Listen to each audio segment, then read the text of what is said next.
18 juin 1815. Waterloo.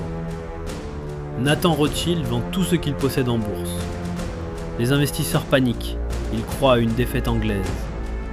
Les Rothschild, 1744, Francfort, un ghetto. Un enfant juif, interdit de posséder une terre, interdit d'exercer un métier. Seul échappatoire, la finance.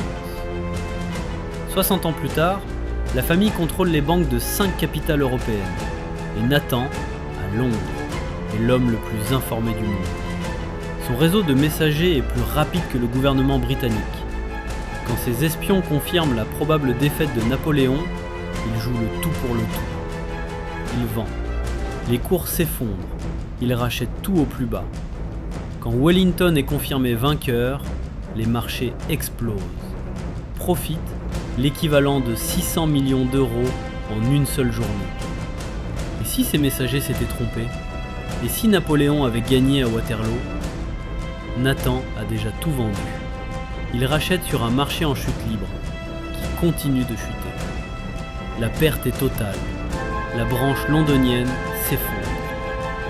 En 1848, quand les révolutions dévastent l'Europe, la solidarité des 5 flèches n'existe plus.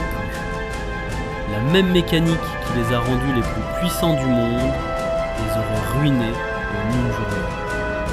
Dans la réalité, Wellington a gagné. Nathan a multiplié la fortune familiale par 40 en un jour. Et 280 ans plus tard, la famille a survécu aux révolutions, aux guerres mondiales, au pillage nazi, à la nationalisation Mitterrand.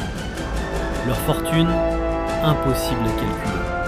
Entre 500 milliards et 20 000 milliards d'euros. Personne ne sait vraiment. Et c'est peut-être ça, le plus grand coup des Rothschild.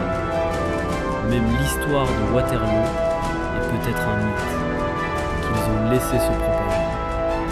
Abonne-toi, chaque semaine, une décision qui aurait tout changé.